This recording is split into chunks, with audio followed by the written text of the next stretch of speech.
What is bariatric surgery? Bariatric surgery and BMI. Bariatric surgery, also known as weight loss surgery, is a surgical discipline where procedures are performed for an optimal weight reduction for people with obesity and associated comorbidities. Body mass index is a measure of body fat based on your weight and height. In adults, BMI over 30 is considered to be obese. Severe obesity is defined as a BMI greater than 40.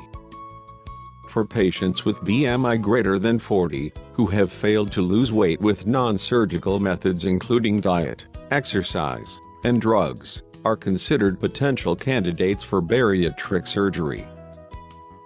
Patients with BMI greater than 35 with severe coexisting medical conditions, such as diabetes and high blood pressure, may also be surgical candidates. However, according to the recent guidelines, there may be an indication for selected patients with BMI greater than 30 with certain comorbidities. Normal digestive process and bariatric surgery. To understand the procedures and mechanisms of bariatric surgery, you need to know the normal digestive process. Ingested food moves down the esophagus to the stomach. At the stomach, food is partially digested into chyme. Then the food slowly passes through the pyloric valve and moves into the first part of small bowel called duodenum. At the duodenum, digestive enzymes produced by the liver and pancreas get excreted via the bile duct, and gets mixed with the food as it gets emptied from the stomach.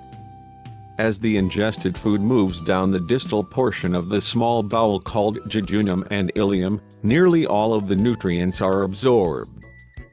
As the undigested food moves down the large bowel, water is absorbed, and gets stored as a stool for a subsequent defecation. Following bariatric procedures are the four most commonly practiced types. Weight loss is achieved by restriction of the volume of food the stomach can hold or be interfering with the absorption of nutrients, or in combination of both. They also change the level of various intestinal hormones which result in positive effect on losing weight. Types of bariatric procedures. These procedures can be performed with open surgery or minimally invasive laparoscopic surgery. Adjustable gastric band surgery. This procedure is generally performed laparoscopically. An inflatable loop-shaped silicone device is placed around the top portion of stomach to create a small pouch above the band. Surgeon usually applies some sutures to secure the band in place. An adjustable band is connected to a subcutaneous port for a sterile saline injection, which adjusts the size of band to restrict the amount of ingestible food at any given time. Sleeve gastrectomy. This procedure is generally performed laparoscopically, using specially designed stapler devices named endoscopic GIA. Surgeon removes approximately 80% of stomach. After the surgery, ingested food is digested in the small banana-shaped tubular pouch, which will restrict the amount of food that can be ingested. Gastric bypass surgery. This procedure is the most commonly performed bariatric surgery worldwide. Using the stapler devices, surgeon divides a portion of the stomach to create a small pouch.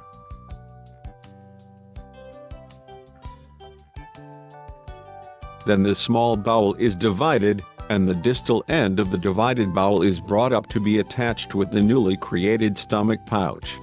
Finally, the other end of the divided small bowel is attached to the distal portion of the small bowel in Y-shaped configuration. After the surgery, two factors contribute to weight loss. First, ingestion of food is restricted by the small stomach pouch. Secondly, ingested food gets mixed with digestive enzymes such as bile and pancreatic juice, after significant portion of the small bowel has been bypassed, which result in decreased nutritional absorption. Pancreatic diversion with duodenal switch.